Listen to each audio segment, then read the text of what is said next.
आईड़ी सुधा को कहे रामधार जाना है संसार पार पार माई तारी रे।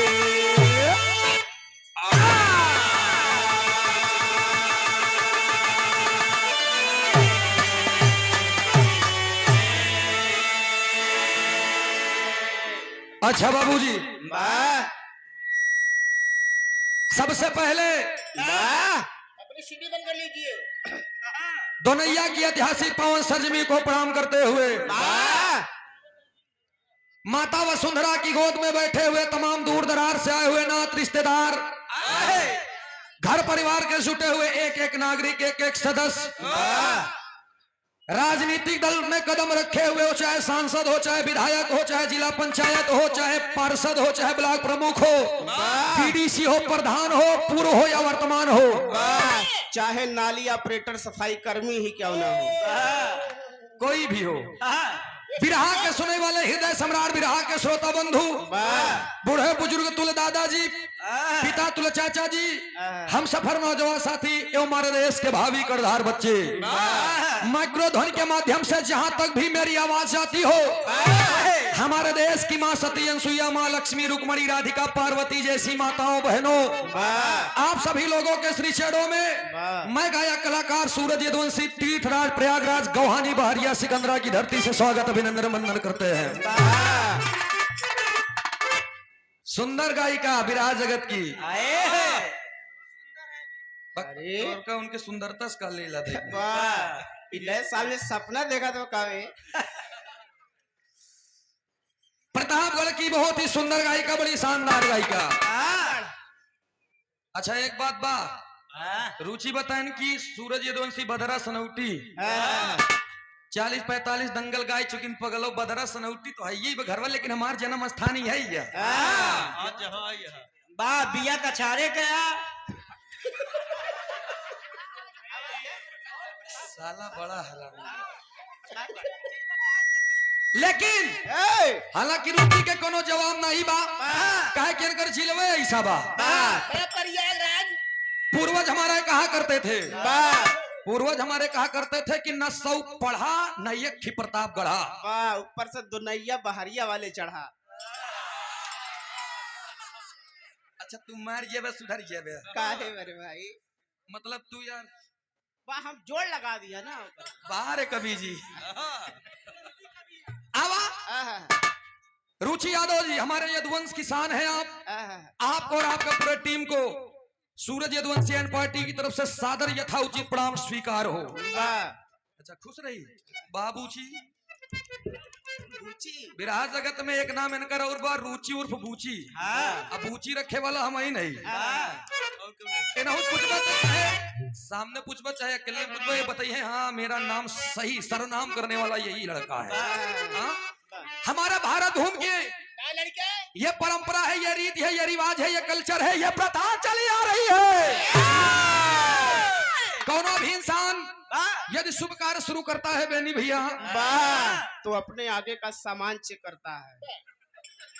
तू चेक करे एकदम टाइट है भाई ठंडे में, तो अपने मन चाहे देवी देवताओं की पूजा विनती इबादत आराधना यानी कि याद कर लिया करते हैं। जैसे धन के चाहे वाले लोग माँ लक्ष्मी, गणेश, प्रभु कुबेर जी की पूजा विनती करते हैं। बल को चाहने वाले लोग महाबली, दादा, वीर, बजरंग बली की आराधना करते हैं। ड्राइवर लोग माई दुर्गा के पूजा करते हैं, जैसे स्टीयरिंग पकड़ी है, हैंडल पकड़ी है, कहे माई ए माई ए माई, जैसे हम चढ़त बानी 4-5 मिनट में उतर जाई, तो 4-5 मिनट में ज्यादा कहाँ तक जब करी कि नहीं नौसिया ड्राइवर रहे, चाबी की तरह नहीं पाए ठंडी में बेचारा। हैप्पी न्यू ईयर तो का मायूस हो गया। अरे यार इस साल तो ठीक ठाक हो गया, लेकिन हम गवैया, बजवैया, पढ़वैया, लिखवैया और दारू के पीवैया बंद हो गया। रुका रुका ऊ केकर पूजा करत हैं चाचा? चखना के पूजा करे। अच्छा चखना ना मिला तब तनी से नमक चाट के तोहरी नहीं रहू जइहे सिंगल हड्डी के। अब ठीक है बा हसब देता बहन छह हड्डी कर कराई जाई। अब अपने गीत के शुरुआत करे से पहले रुचि यादव जी के मुखार बिंदु से आप लोगों ने सुना कि बेशक तुम मेरी मोहब्बत हो।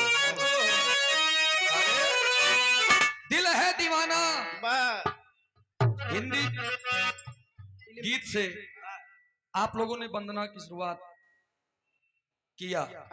अब हमारे तरफ से हिंदी फिल्म से ही वंदना की शुरुआत रही। फिल्म के नाम पर रिश्ता, फिल्म के नाम पर रिश्ता, और रिश्ते फिल्म से इस गीत को लिया गया है। तनी मूड मिजाज बना ला मास्टर साहब, लय बना के।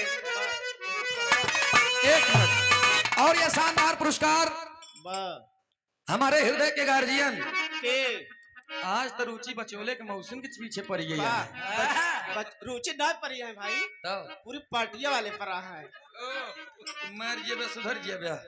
हालांकि बचोले जेका कहा दिया उनका नाम बस शिवम उर्फ बचोले, हमारे मामा का लड़का। इनकर मौसी यानी हमारे मामी और हमारे मामा जी रणविजय यादव जी, जिनके माध्यम से यह कार्यक्रम रखा गया है। तुहार मामा ऋषभ स्वीट हाउस ये दुकान है, आप लोग देख रहे हैं। और ये बिरहा करवाने का मेन उद्देश्य यही रहा है। हाँ, मेन उद्देश्य यही रहा है कि आप लोग बिरहा जरूर सुनने के लिए आए, लेकिन इसको तो जानिए कि उपलक्ष्य क्या था। तो उपलक्ष्य यही है, ऋषभ स्वीट हाउस न्यू दुकान के ओपनिंग बा। हालांकि हमारे मामा के मौसिया खुलवाए हैं। हाँ, इतना लंबा रिश्ता बा। कहा भाई बहन बहन रुचि की अब जानत है भैया तोहको और तोहरे रिश्तों के बारे में। काहे न जन्म मछली शहर तक तो मामा मामा पिछियाए रात जब 1500 पावत हो तो नमस्ते प्रणाम करके थई लेबू। कहो तो हमारे रिश्ते अब हम ही बड़ा जोड़े नहीं, यही बड़ा जोड़े ही हमारी दुनिया ही वही है जहाँ जहाँ टहर के जाकर दिखाई गए। एक बार मामा कह दे तो शर्मो के मारा 100 देवे के लिए। क्या भैया रणविजय मामा जी की तरफ से 500 रुपया का पुरस्कार और सुंदर पंखुड़ियों से गुथा हुआ पुष्पों का हार। बहुत बहुत नमन है, प्रणाम है, आशीर्वाद की चावा एक शोर से सभी सकल पंच के नमन बा। और आदरणीय आप सम्मानित श्री बाबूजी श्री फूलचंद जी, सुंदर पंखुड़ियों से गुथा हुआ पुष्पों का हार। और ये जाना तो है कि ठंडी बटे ही बड़े रुमाल नहीं साल दे यहाँ। एक साल देकर के 500 रुपया का पुरस्कार देकर हौसला अफजाई के मैं चाहूंगा ऋषभ मुन्ना और दोनों महान हस्तियों के लिए आप लोग एक जोरदार ताली बजा करके सम्मान कर दीजिए। बहुत बहुत नमन है, प्रणाम है, आशीर्वाद की चावा। आई मारसा बनिल्ला बना ली।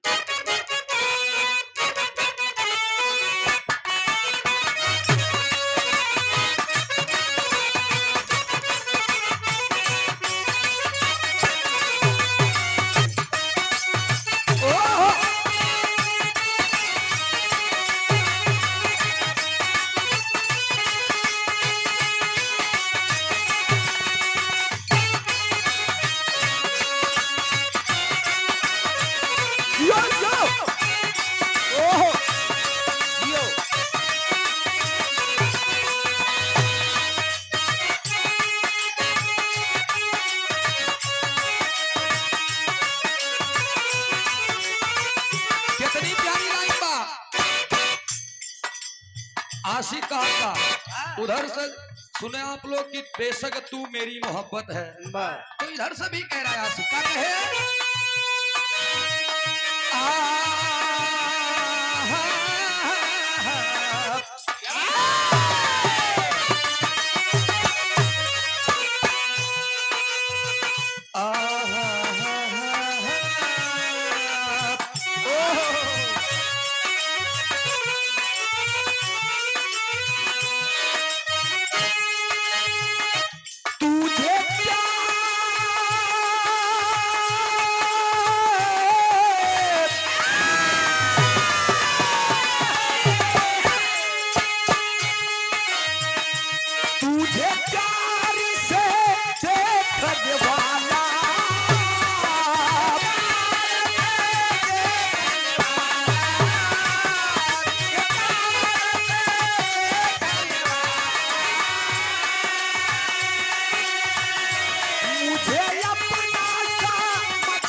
ये अपना समझने वाला एक दिल है, एक दिल है, मेरा दिल ही तो है।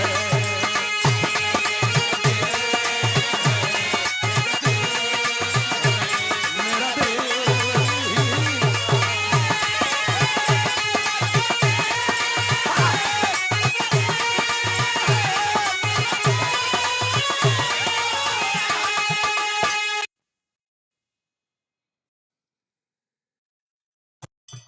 मंच पर मौजूद विश्वविख्यात ख्याति लब्ध कलाकार आज इस दुनिया में नहीं रहे। हमारे अखाड़े को उज्ज्वलित करने वाले जो आज परिचय के मोहताज नहीं, जहां तक बिरहा जगत है वहां तक आपका नाम है। हालांकि बिरहा को विश्व के कोने कोने में पहुंचाने का काम अगर किसी ने किया तो हमारे अखाड़े के एक ऐसे शख्स, एक ऐसे चिराग जिन्हें बड़े अदब के नाम, बड़े अदब और सम्मान के साथ मैं नाम लेना चाहूंगा, मरहूम हैदर अली गुरुजी। इस दुनिया में तो नहीं रहे, लेकिन अल्लाह से निवेदन बा, खुदा से निवेदन बा, या प्रभु हमारे मरहूम हैदर अली जुगनू गुरुजी को आप जन्नतुल में आला मकाम अता करें। चाप उन्हीं के ढोलक मास्टर जिनका कोई जवाब नहीं, जब तक आप हैं हम लोग आपको देख करके मरहूम हैदर अली गुरुजी को याद किया करते हैं। साक्षात मंच पर यह मानिए कि उन्हें जौने समय इन लोगों के साज बजे ना, तब पूरे पब्लिक के एकदम इलाका की अंबर में भाला चलत बा। एक बार जोरदार ताली बजा करके सम्मान करेंगे।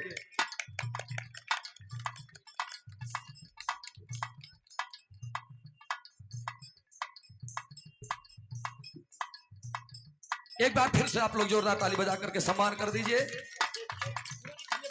ऐसे शख्स इस दुनिया में नहीं मिलेंगे दोस्त।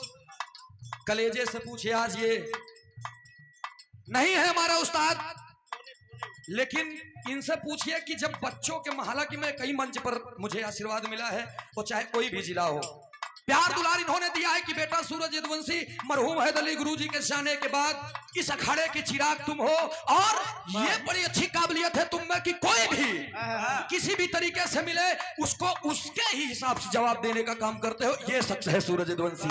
ऐसा नाम, ऐसा आशीर्वाद आपने दिया है। हालांकि मैं तो कुछ नहीं हूँ, उनका बेटा हूँ। उन्होंने जो पेड़ लगाया उसी का फल खाने का काम कर रहा हूँ, और अब वो हस्ती दोबारा इस दुनिया में नहीं आएगी दोस्त। ऐसे महान शख्स के लिए मैं पूरी टीम की तरफ से और पूरी जनता की तरफ से सच्ची श्रद्धांजलि अर्पित करते हैं। खुदा अपने चरण में शरण दे। अरे वाह, और जब बेटा मिल गया आशीर्वाद तो कब सही गुरु हुई है सबके। आ जाओ, आ जाओ।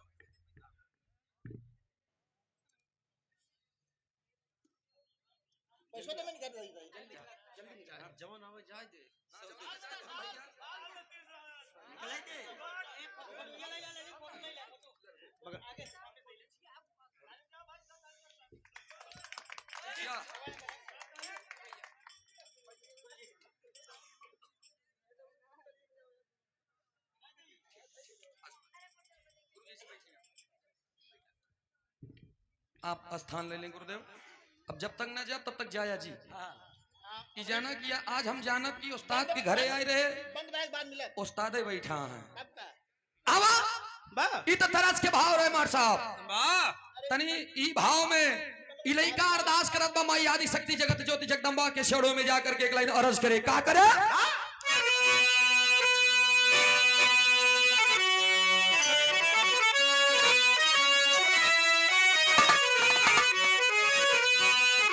और ये राम कैलाश यादव जी हमारे हृदय के गार्जियन, बड़े अजीज हैं आप।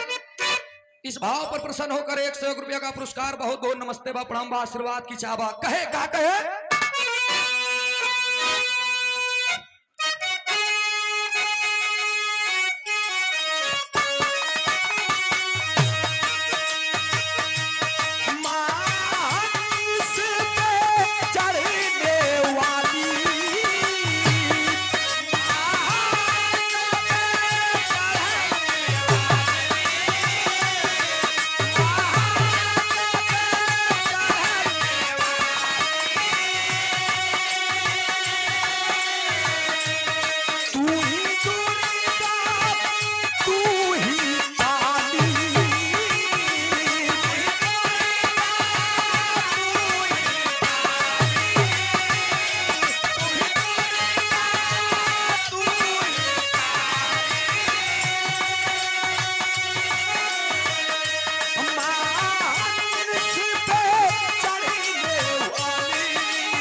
पे चढ़ने वाली तू ही दुर्गा तू ही काली, हंस वाहिनी विंध्यवासिनी स्वरदायिनी अम्बे।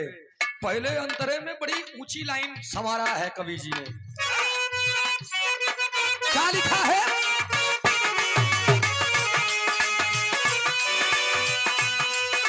ममता की मोती ज्ञान की ज्योति जलती रहे। ममता की मोती ज्ञान की ज्योति।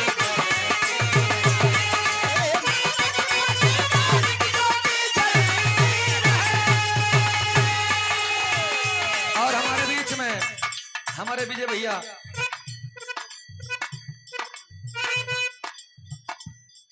गौहानी की धरती से, जहां मेरा जन्म स्थान है, गुड्डू मौर्य चाट भंडार।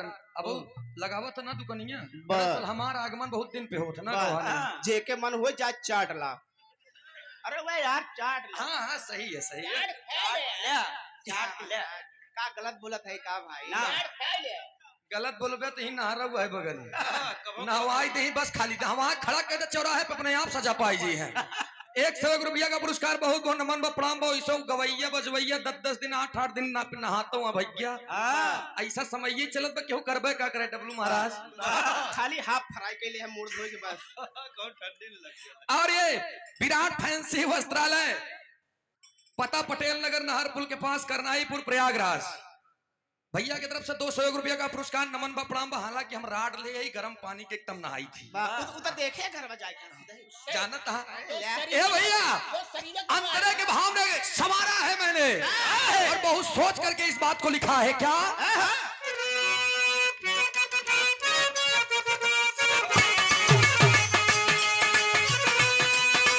कहे? ममता की मोती ज्ञान की ज्योति जलती रहे।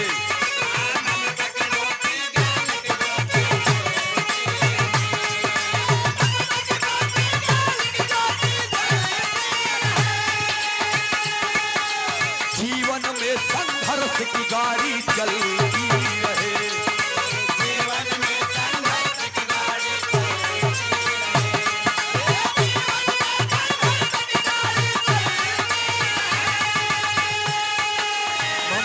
सम्मुख मसाला रहे सबके बदे। अब तनी 18 साल से शुरुआत करा और 88 का 79 पे ले जाए छोड़ दा। अरे जिया राजा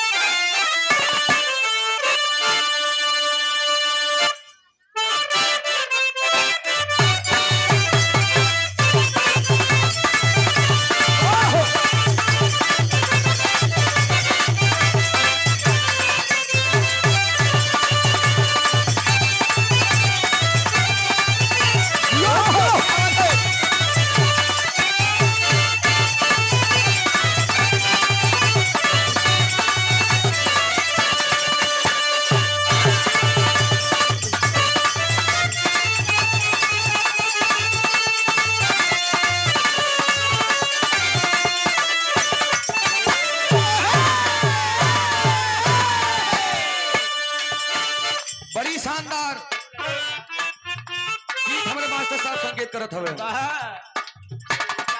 लड़का रहे, लड़किया के बड़ा प्यार करत रहे और सौभाग्य से एक दिन रात में खाना पीना खाए के बाद मोबाइल देखत रहे। अच्छा मोबाइल देखत रहे तो ओकर रील आई वीडियो। अच्छा वीडियो आई तो वीडियो चलाए दे। जब चलाए दे तो ओकरे दिल में वो लड़की बस गई। जब वो लड़की बस गई तो हेराइला। एक दिन मुलाकात हो गई, उसने प्रपोज भी कर दिया, लड़की ने एक्सेप्ट कर लिया। उसने एक्सेप्ट कर लिया, हाँ ठीक है, बातें बन गई। अच्छा बातें बन गई तो साथ में फोटो खींच लिया। और जब साथ में फोटो खींच लिया, गया घर 5-7 दिन बढ़िया बतियान। 8वें दिन झगड़ा हो गया, ब्लैक लिस्ट में नंबर डाल दे। जब ब्लैक लिस्ट में नंबर डाल दे तब लड़का 3 दिन न निकला गया, न खाना न पानी न चाय न नाश्ता। वही कुर्सी पे बैठ के लड़कीवा के चुम करके फोटो देखे। अब वो नहीं देख पाया, बेचारा खुद ही सैड है। दुखी। 7 दिन आप बात की थी मुझसे, अब नहीं बात कर रही है। अब वो जूम कई कई के फोटो देखे तब तक वही मुड़वे पुनकर बबुओ देखत रहे, साला कितना जूम करके देखता है। जब बबू ऑनलाइन पढ़ाई कर रहा है। एकदम पूरा आँखियों की फाड़ के देखा है, खूब बढ़िया बढ़िया देखे तब बाबू मुड़वम जब देख गए परछाई मोबाइल में तो जल्दी से बंद करके थे बाबू मारे ने चटाए यही हलाई की का यही हाल लड़किया करे के बाबू तू समझता नहीं मार दे था। पहले समझा तब लड़किया के एक बात कहा बोले का कहे हमार साहब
पे पारा सापन जब से आइल बा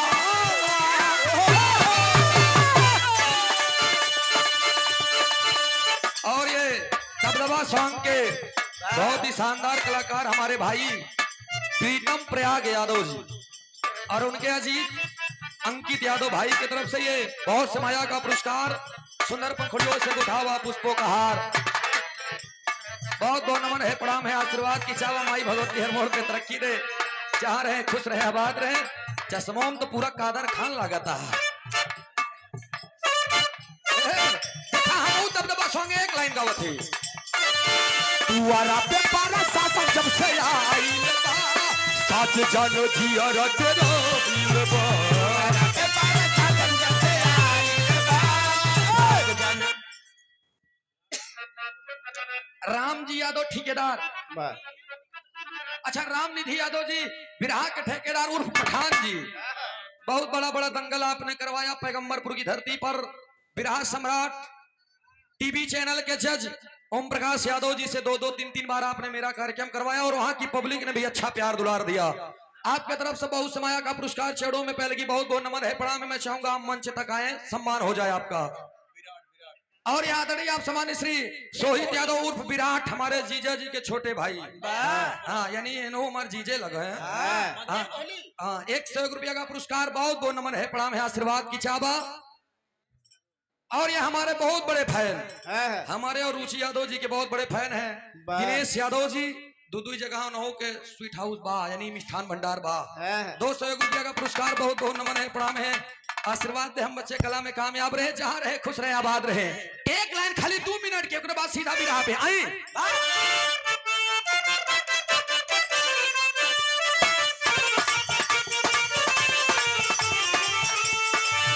दुआरा पे पारा सातम जब से आइल बा, साच जान जिया डराइल बा।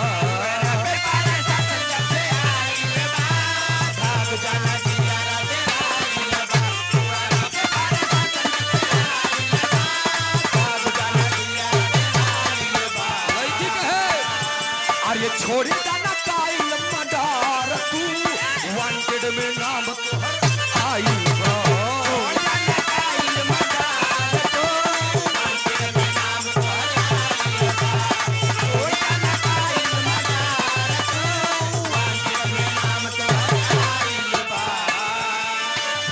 दुआरा पे पारा साथन जब से आइल बा, साच जान जिया डराइल बा।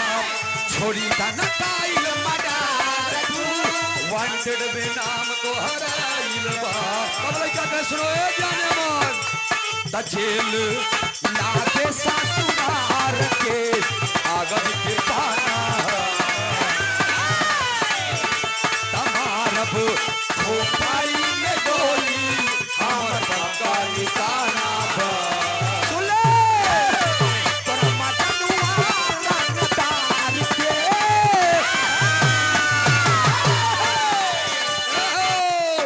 तोरा मजनुआ रंगदार के, पूरा थाना दीवाना बा। तोरा मजनुआ रंगदार के, पूरा थाना दीवाना बा। बहुत अच्छे।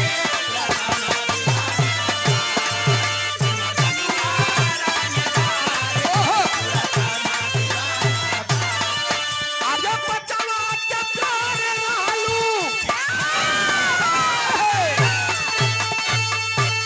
एक और सुना, बचावा के प्यार लालू, आई सतावा सतावा, 8वां में पड़ लाठी, 8वां में पड़ लाठी, तोरा ओढ़ानी बतावा।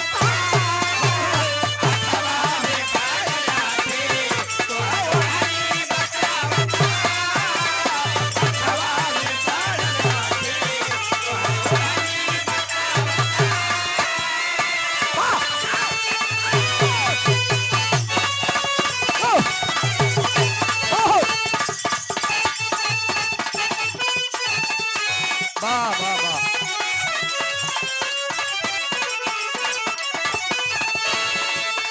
अरे हजारा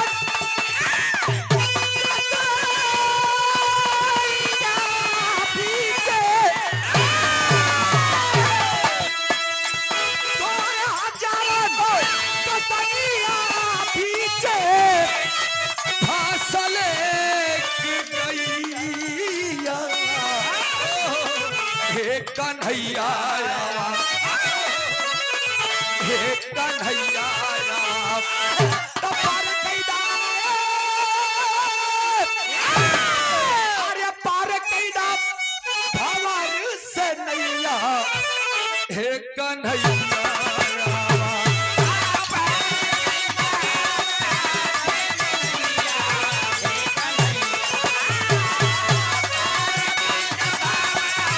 ओहो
ललित HD स्टूडियो, पता भैया जी के यहाँ किसी भी शुभ अवसर पर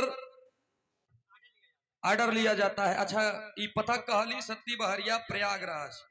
100 रुपया का पुरस्कार भैया के नमस्ते बा, प्रणाम बा, माई भगवती हर मोड़ पे तरक्की दे, नमो। ललित यादव बोले राजू विश्वकर्मा जी BDC कहानी दुल्हेपुर की धरती से। देखा BDC में इतना जान बा। 100 रुपया का पुरस्कार, बहुत बहुत नमन है, प्रणाम है, आशीर्वाद की चाह, बस 100 वापस कही दा। उधर से आप लोग सुना समय पे बड़ी सुंदर आप लोगों ने लोकगीत सुना। हालांकि हमारे तरफ से हिमालय से ऊंची कोई तूफान आके इन्हें आजमा ले, वीरताई है इनकी समुंदर से गहरी, अरिदे चुनौती तो उनको डुबा ले। दुर्वासा ऋषि के अरे द्वारे पे जा, पुण्यगत तालाब अब तराए नाम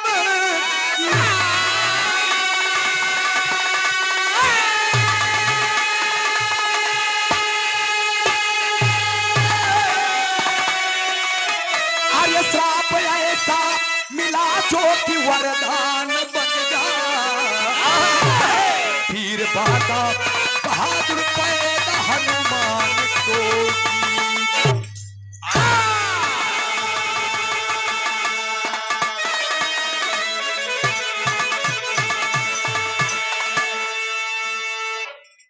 पूरे बिरहा का संदेह लेकर एगो कव्वाली के टुकड़ा बताओ बा।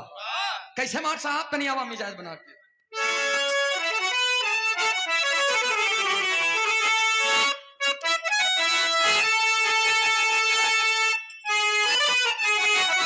ध्यान दिया गलत बात कव्वाली।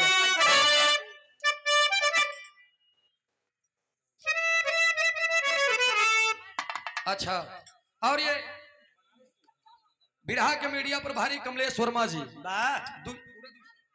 201 रुपया का पुरस्कार, बहुत बहुत नमन है, प्रणाम है, आशीर्वाद की चावा। 100 वर्ष सबई सकल पंच के नमन भाई, इसे प्यार दुलार बनाए रहा, जहां तक बिरहा जगत है वहां तक आपका नाम है। कहना पड़ा कैसे मार साहब,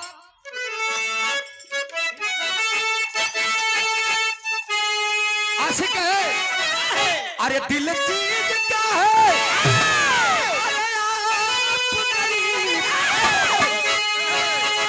अरे दिल चीज क्या है, अरे आप गरीब, अरे जान लीजिए,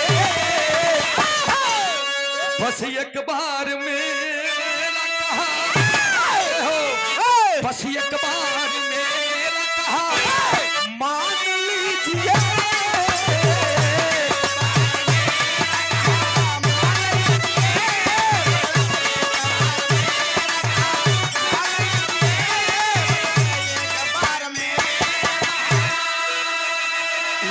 गौर करेंगे हो तब आप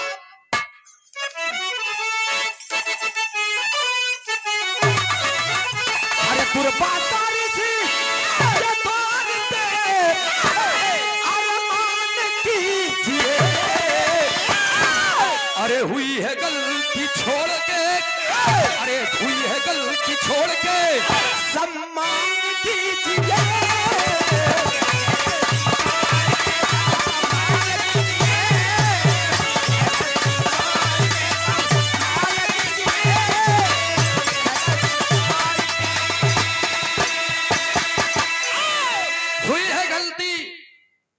सम्मान दीजिए।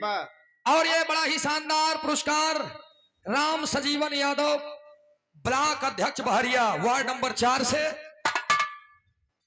आपके तरफ से ये भावी जिला पंचायत सदस्य हैं। ये 251 रुपया का पुरस्कार, माई भगवती हर मोड़ पे तरक्की दे, विजय के तिलक लगे, प्रगति के पथ पर सदा अग्रसर रहे, बहुत बहुत शुभाशीष। ए भैया महाराज राजा, अब देखा तो नहीं कहानी मार उठी कहां से, इंद्रलोक से दुर्वासा ऋषि अपने द्वार पर बैठे हुए, अपने महल में बैठे हुए और सिंहासन पर सभा जुड़ा देन, और सभा जुटा, जब जुटी यह सभा तो वहां पर उन्होंने ऐलान किया कि यहां पर अप्सराओं को बुलाया जाए। दुर्वासा ऋषि के नाम आए, इंद्रलोक के दरबार में दुर्वासा ऋषि जी का नाम आया, और दुर्वासा ऋषि जी के दावत नहीं दे कि आपको यहाँ पर आना है। दुर्वासा ऋषि जी अपन कमंडल उठाए और चल दिए। वाह। जब दुर्वासा ऋषि जी कमंडल उठा करके चल दिए तो नजम के भाव में बतावल गए कैसे मार साहब।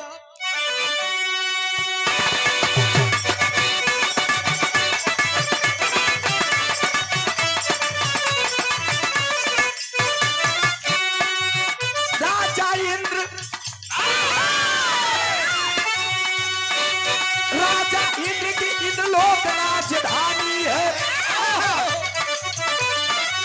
राजा इंद्र की इंद्रलोक राजधानी है। घटी एक फटा जो पता तब है कहानी। तब पूरे नगर में अप्सराएं आती जाती थी। पूरे नगर में अप्सराएं आती जाती थी। किसी के मन से नहीं उसमें निकल पाती थी। बोले है इंद्रदेव कुबेर द्वार जाना है। बोले है इंद्रदेव कुबेर द्वार जाना है। बोले है इंद्रदेव कुबेर द्वार जाना है। बोले है इंद्रदेव कुबेर द्वार जाना है। पूजी का थाला को पकड़ करके लाना है।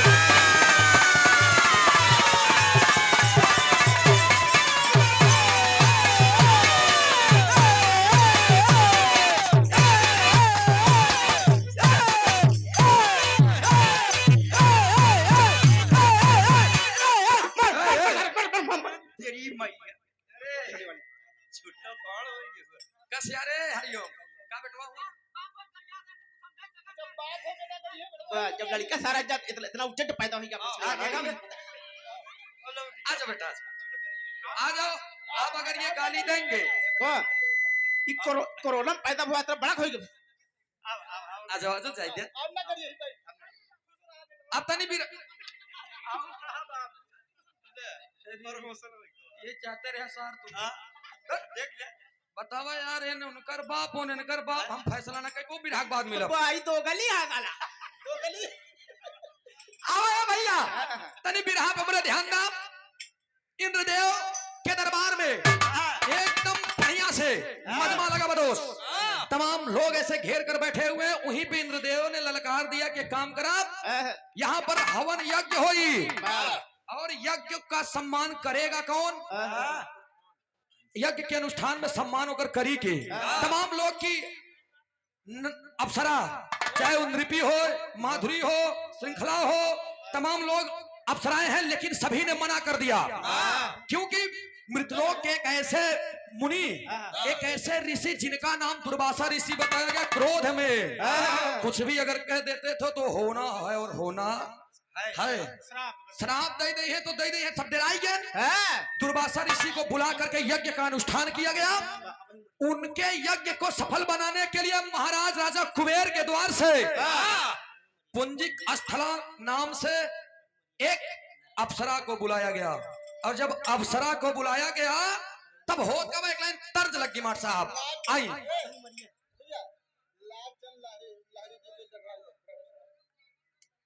अच्छा बाबा के ले महाराज रामपाल यादव बाबा जी देखा था आज के बाबा हरण का कबहू देखी थी तो सफा चट्ट मनई की याद है जे इनकर लोग के मोछा देखा मोछा आओ का मोछा पहले के जमाने के मर्द मोछंदर रहत रहे त्रिभुवन भैया मोछा चार प्रकार के हो तबे नहीं भैया चार ही प्रकार के चार ही प्रकार चार प्रकार का पहला उच्च मूछ जौन मनाई ऐसे पहला उच्च मूछ दूसरा नीच मूछ वाह एकदम तोहरे जैसे। हाँ दूसरे नंबर पे वाह तू 2 नंबर का ही है। पहला उच्च मूछ दूसरा नीच मूछ तीसरा गुच्छ मूछ और चौथा छुच्छ मूछ। यार देखा छुच्छ वाले जामत बाबा आए का 90 साल में जामी का ई भैया राम चमार जल निगम भाई शैलेश कुमार और का ऐसे मनाई हो चाहिए यार जात छिपा इसका मतलब ऑपरेटर गौतम बिजलीपुर भैया की तरफ से 100 रुपया का पुरस्कार नमस्ते व प्रणाम और बाबा जी की तरफ से मेरे 100 रुपया का पुरस्कार बहुत बहुत नमन है प्रणाम है। 11 रुपया लालचंद यादव जी अच्छा लालचंद जी के ड्राइवर साहब लालचंद कहाँ है? ड्राइवर है ना। अब आवा बैठा, अरे महाराज तोहरे हाथे में उनकर जिंदगी रही, लालचंद कहाँ हो? ढेर दिन बचाया लेकिन अब भगवान से की बचाई। आओ, बहुत बहुत नमन बा, प्रणाम बा। उधर लिया बा त्रिभुवन नाथ भैया की तरफ से।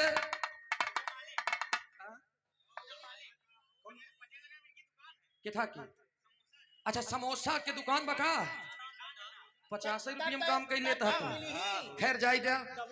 त्रिभुवन भैया की तरफ से ये बिरहा के बड़े मर्मज्ञ श्रोता है। बहुत बहुत नमन बा, प्रणाम बा। डब्लू गौतम फरिश्ता की धरती से पूर्व बीडीसी 100 रुपया का पुरस्कार। जय भीम नमो बुद्धाय। आवा। और ये जय करण यादव और हमारा नवरासी सूरज यादव। शारदा मिश्रा ड्राइवर, लालचंद मिश्रा ड्राइवर साहब 100 रुपया का पुरस्कार। भैया के नमस्ते बा, प्रणाम बा। और 100 रुपया का पुरस्कार फिर से नमो बताई दे। जय करण यादव सूरज यादव जी, बहुत बहुत नमन बा, प्रणाम बा। आशीर्वाद की चाह बिरहा पे आप लोग ध्यान दें हैं। ये बिरहा हम पहली बार गावत थी। अब सोचा आप पुंजी का स्थला नाम की अप्सरा को बुला लिए कौन? इंद्रदेव महाराज दुर्वासा ऋषि के सम्मान करे बदे। और पुंजी का स्थला जौनी समय चरत बना, एकदम कमसीन उम्र बा, राजा खूब बढ़िया सिंगार उमर करके जब आयल बते खिल्ला गई तर्ज।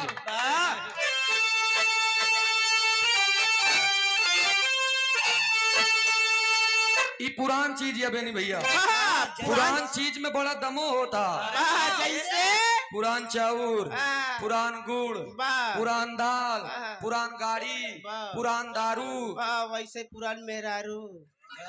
नहीं सही बात यह, पहले के काकी दाई माई हरे रहे। देखा एक बात बता देते, पहले के काकी दाई माई हरे रहत रहे तो ई मांग भर के सिंदूर लगावे चुनाई तक मोट के एकदम। अब आजा बाबा दादा रहे 100 150 साल जिए, तब मोट दिमाग का रहता रहे तो 10-12 लड़के पैदा कर पागल। तब भाई तू वही जमाने के पैदा ही है मोट दिमाग की। लेकिन है भैया आजा बाबा सही बात नहीं भैया कहा थे तो उतनी समय चना बेर्रा के रोटी खाते रहे महाराज, आराम से सब झेल जाते रहे। आजकल के लड़की देख ले बेचारे, अच्छा हम कहा बना सिस्टम है ऐसा बा, वो लोग चना बेर्रा के रोटी खाते रहे, बजरा के भात खाते रहे। आज मोमोज है, चाट है, चाउमीन है, बस मैं नहीं खाऊंगी।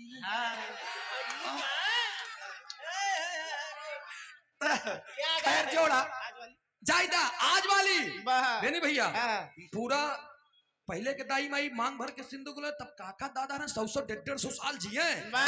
आज वाली बेटी ने तनिक उठा टीक लेती है, जो जल्दी मर जाए दूसरे ठही जाई। अब तोहर वाली कितना लगा हुआ था? एंकर वाली बेलचा से हाँ तो जहाँ कुरई देत हो इसे मोट है वहाँ। और ये proprietor Phoolchand Yadav Krishna sweet house Sisai से, ये भैया कृष्णा स्वीट हाउस किराओ, ऋषभ स्वीट हाउस दोनैया चौराही, दोनों दुकान के उद्घाटन में हम लोग बिरहा गाए रहे। ये हमारे मामा की तरफ से रणविजय मामा, आप एक देन है कि इतना मजमा लगा और रुचि और सूरज यदुवंशी यहाँ पर आए हुए हैं। ये 201 रुपया का पुरस्कार, बहुत बहुत नमन है, प्रणाम है, आशीर्वाद की चावल। लेकिन एक शिकायत बा क्या? आई महाराज हमार सगे रिश्तेदार हो के भूलिए रुचि सम्मान कही दे। बचोले तोरे मौसी कैसे आए? बचोले मौसी आवे भाई। इनकर मौसी आवे, बचोले मौसी आवे। नहीं जाइए बहुत बहुत नमन है, प्रणाम है। आई मार साहब यही में कितना तर्ज लग गा कैसे?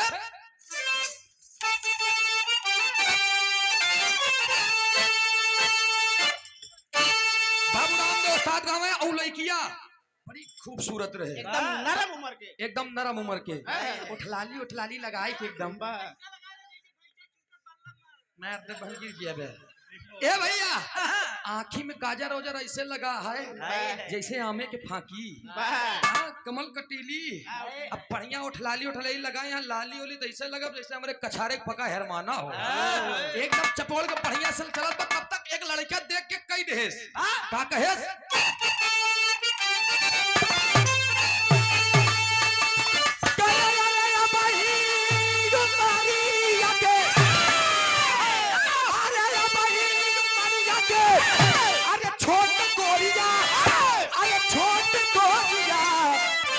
काहे रंगल बाड़ू लाल लाल ओठ गोरिया, काहे रंगल बाड़ू लाल लाल।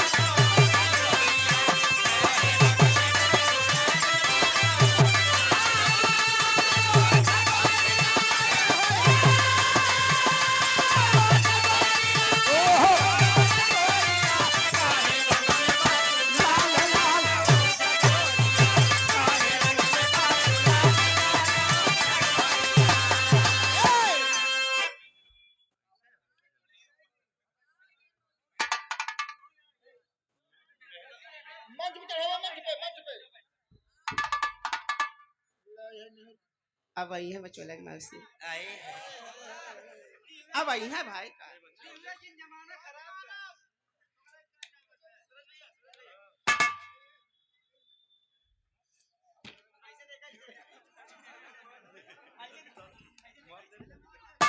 हरिओम। यही तो मौका मिलन महाराज ने जवान हो के विदाई दे का कब हो ई हजारों हजार रुपए का पुरस्कार।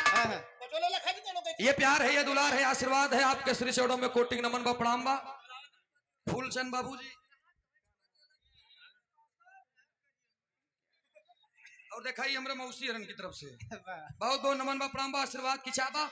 एक स्वर से सभी सगल पंच के नमन बा। लेकिन ध्यान दे तनी से पूंजी का स्थल अप्सरा आई है, और जब आई है तो करत का बाप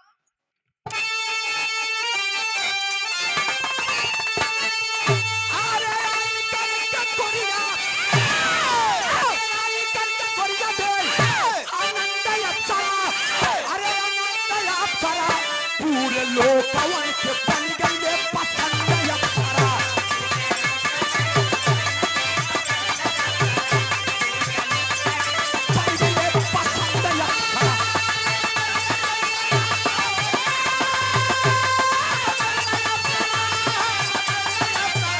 पूरे लोग के बन गई पसंद अप्सरा।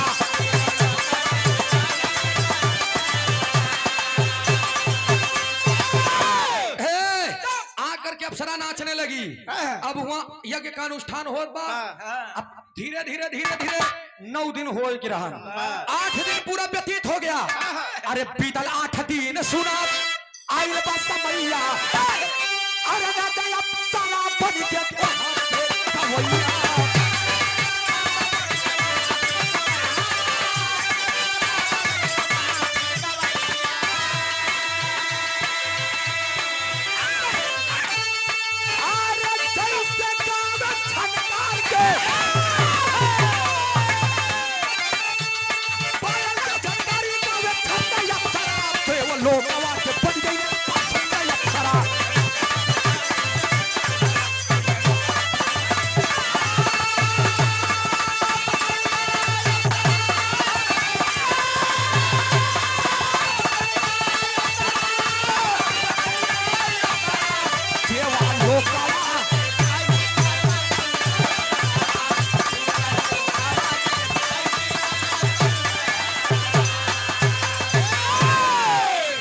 कमला राधे मैरिज हॉल दोनैया बड़ी नहर प्रोपाइटर सुशील कुमार भैया 100 रुपए का पुरस्कार। बहुत बहुत नमन बा प्रणाम बा।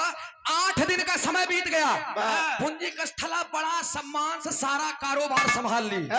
9वें दिन उसे घमंड हो गया कि पार इंद्रलोक, पार यहाँ की खूबसूरत नारियां, वार यहाँ की अप्सरा, पार यहाँ की नर्तिका। और ये बाप रे बाप केहू के बस के नहीं रहन दुर्वासा ऋषि की सेवा करे, हमारे बस के रहन। हम सम्मान कर दिए। 8 दिन बीत गया, 9वां दिन आया। पूंजी का स्थला से घी मंगाया गया। घी लाई के पूंजी का स्थला राजा नाचत छमक छमक छमक छमक एकदम बढ़िया से चली जात रही। तब तक देखा घमंड प्रभु का आहार होता है। और जब उनके घमंड हो लाई के जात यहाँ बेचारा घी नाचन नाचे, तब तक उनके पैरे में ठह लगा। दावत है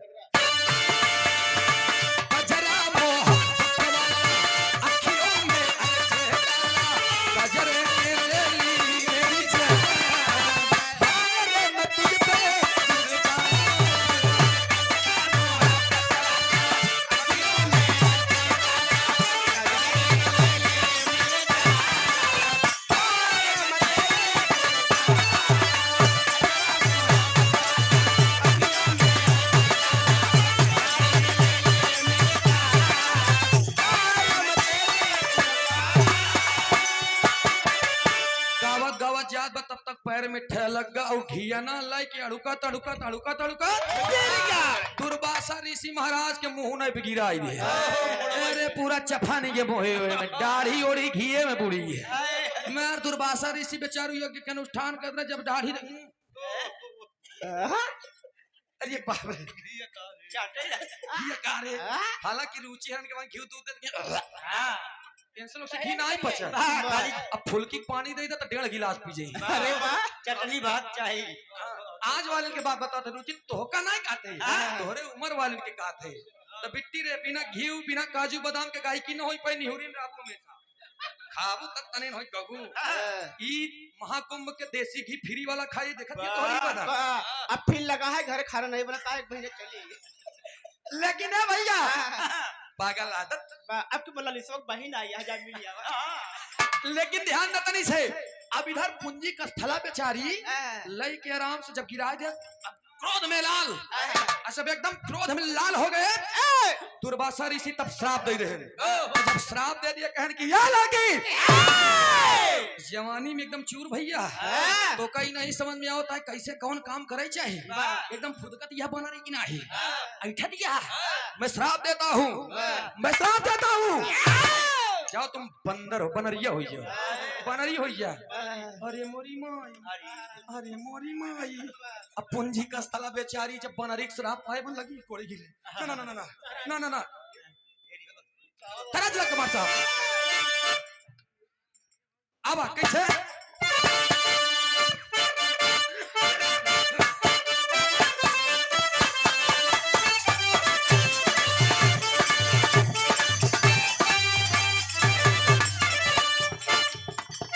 ये तरत के लाइन बा। ए भौजी, ए भौजी नंदे पे चोलिया तो हाथ मारिया बंद करके।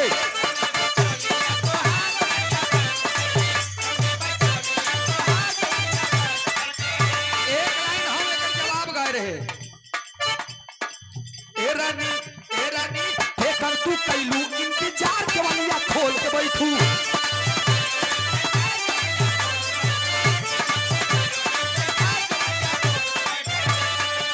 लेकिन उधर हो काबा ए नारी, अरे बाप रे बाप। ए नारी रोज बताई सुंदर नार बनरी रूप पाई।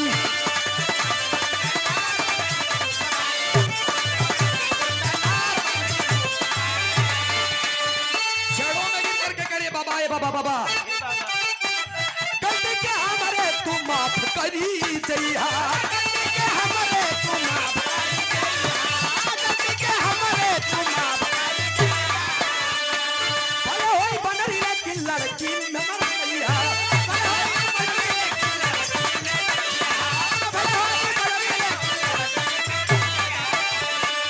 जैसे ना बिगड़े सिंगार बनरिया रूप पाई। जैसे ना बिगड़े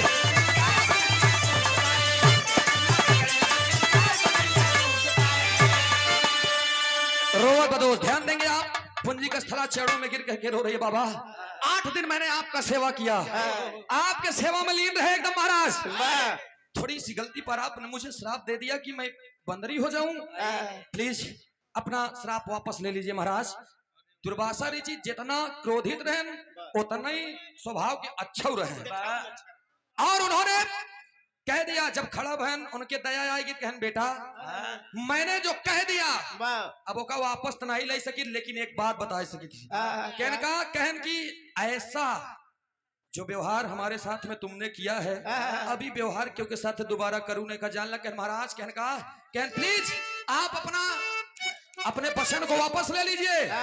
दुर्वासा ऋषि नहीं तुमने गलती किया है और ओकर सजा भोगा। रो करके बेचारी बेहाल हो गई। पूंजी का स्थला सोचिए 8 दिन सेवा की, 9वें दिन आज ओकर दिक्कत बा होत का बा टेरी के भाव में कहल गई। और ये यादव टूर एंड ट्रेवल्स तीर्थ यात्रा पिकनिक शादी विवाह के किसी भी शुभ अवसर पर गाड़ियों की बुकिंग के लिए संपर्क करें।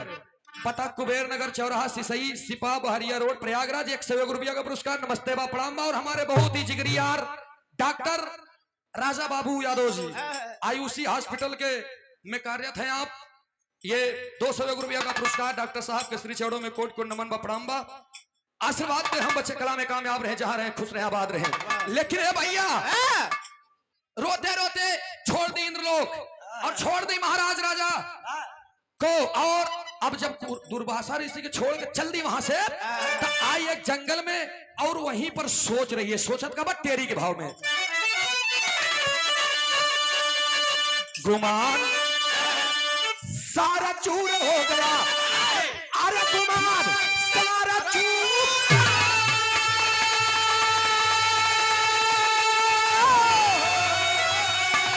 हो, गुमान सारा चूर हो गया। कमला कंतर चवल नगरी मायापुर।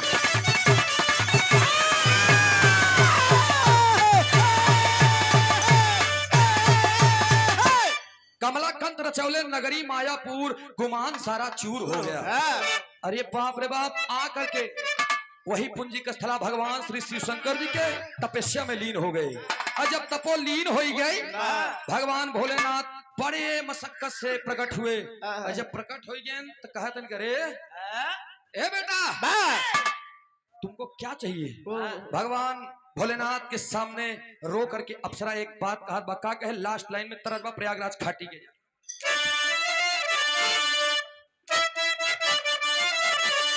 अरे राम झकोरा मारे झूलनी, साड़ी मोहर झकोरा मारे झूलनी। मरहूम हैदर अली गुरु जी एक बिरहा गाय दे रहे हैं, ननद भौजाई की झगड़ा। हमार मुड़ी कटली मोर बूढ़ा माई, हमार मुड़ी कटली। एक बिरहा गाय रन महाराज, उड़ान ननकौआ धतौलिया जीजा, घुसुरी गवा बरधा, सरी आई माझारी घुसुरी गवा बरधा। एक बाद एक बिरहा और गाय दे सत्यन सुइया में, गजब की हूँ बहिनी। देखा, कलाकार के एक मंच पर जो है उसका नाम नहीं लेना चाहिए।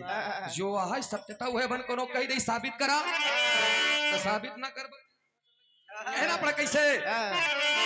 अरे गजब की हूँ बहिनी, चीनी ना भातार हो, गजब की हूँ बहिनी। एक बिरहा और उस्ताद गाय रहे, अकबर बीरबल।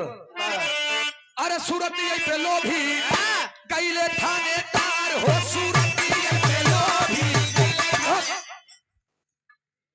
तब बदन पियराइया, गोड़ होइगा भारी बदन पियर।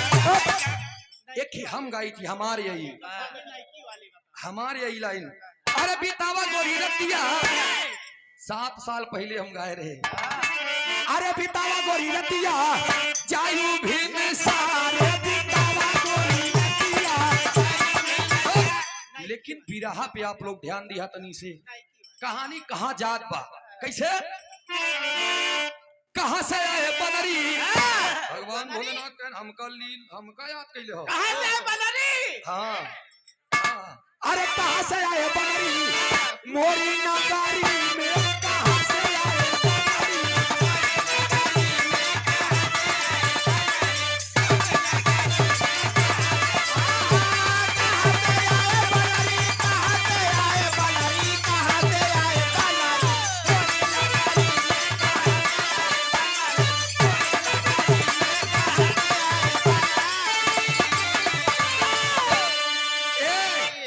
कहाँ से आए बनरी मोरे नगरी में, कहाँ है भगवान भोलेनाथ का विपत्तिया।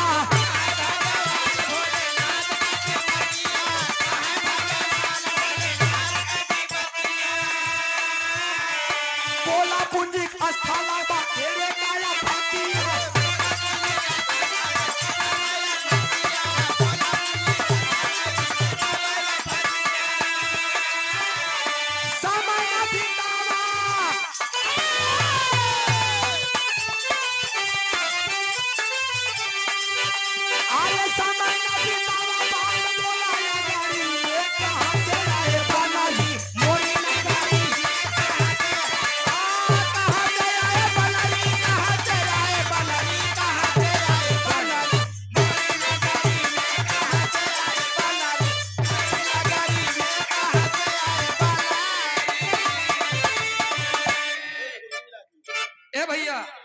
बड़ा शानदार पुरस्कार नमो का बा लल्लू पटेल 5 रुपया पुरस्कार। नमस्ते प्रणाम भैया के।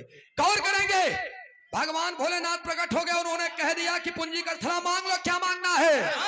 कहें प्रभु मुझे दुर्वासा ऋषि जी श्राप दे दिए हैं कि हम ई रूप में इतना सुंदर रही लेकिन हमारा रूप बनरी हो जाए, प्रभु आप इसका समाधान करें।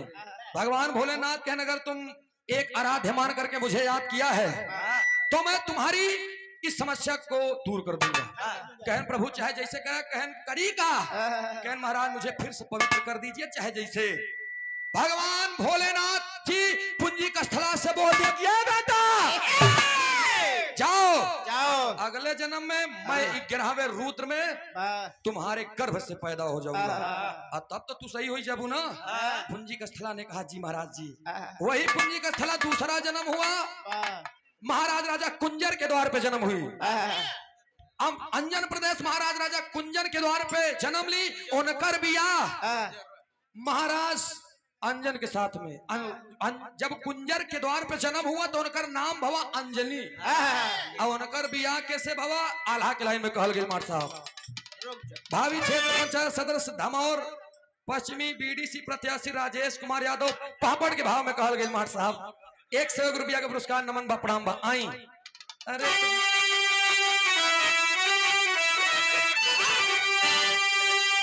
अरे पाई आशीर्वाद लागल ठेस देश के पानी हो। अरे पाई आशीर्वाद लागल ठेस देश के पानी हो। पैदा भइली कुंजन जी के देश के पानी हो।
बादलपुर भावी जिला पंचायत सदस्य वार्ड नंबर 4 अपना दल 101 रुपया का पुरस्कार। भैया के नमस्ते व प्रणाम बा आशीर्वाद हम बच्चे कला में कामयाब रहे।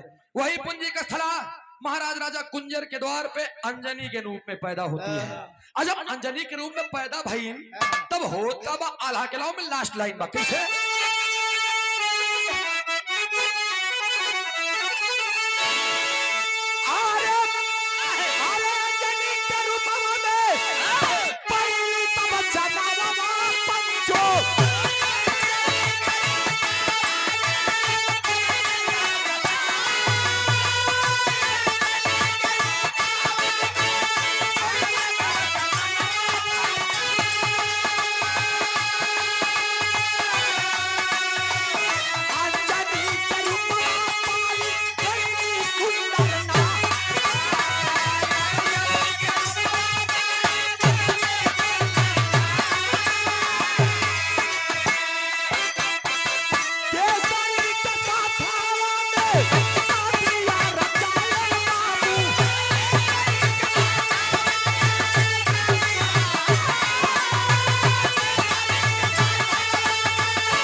इरादा नहीं पक्का वादा। निशुल्क बस सेवा छात्रों के लिए बहरिया से इलाहाबाद विश्वविद्यालय तक। और जिला पंचायत सदस्य वार्ड संख्या विकास खंड बहरिया प्रत्याशी कंचन गुप्ता पत्नी धीरज गुप्ता चकिया धमौर बहरिया प्रयागराज से 101 रुपया का पुरस्कार। बहुत बहुत नमन है प्रणाम है। भारत ऑर्केस्ट्रा के प्रोपाइटर बिरभानपुर से 51 रुपया का पुरस्कार नमन बा प्रणाम बा संतोष कुमार बरावीर भारत ऑर्केस्ट्रा बिरभानपुर भैया से फिर से 101 रुपया का पुरस्कार नमन है प्रणाम। और के बा वही क्या तो ठीक बा ठीक बा हम देख ले ए भैया वही पुंजी का स्थला कुबेर जब उनका रूप पैदा हुआ कौने रूप में जान अंजनी के, उनकर बियाह हो गया महाराज राजा केसरी से। और जब केसरी बियाह हो गया तो अंजनी और केसरी से भगवान श्री शिव शंकर जी का 11वां रुद्र हनुमान पैदा होते हैं। और जब हनुमान जी पैदा हो गई तब वही पुंजिक स्थला के गर्भ फिर से पवित्र भइल। भगवान श्री शिव शंकर जी अपने कहे पर अपने वाणी पर अडिग हुए और फिर से अवतार लिए। रुका रहा लवकुश यादव फजिलाबाद उर्फ कालूपुर बहरिया प्रयागराज से, सुपुत्र श्री रामचंद्र यादव जी आगामी जिला पंचायत प्रत्याशी बहरिया वार्ड नंबर 400। पैसा वाला ही ले होए। तो का मिलब नान क्या 200 रुपया का पुरस्कार। बहुत बहुत नमन बा प्रणाम बा। शरीर के हिसाब से कहा उमुक देवन मंच टूट जी इनकर बात छोड़ा। अब हमारे साथ तनी से बात पे हमने ध्यान दिया। डब्लू भैया 200 बात होने लगे। हम पैसा कटवाई ले मालिक से कहे हल्के में का दादा समझाई लेने का। हाँ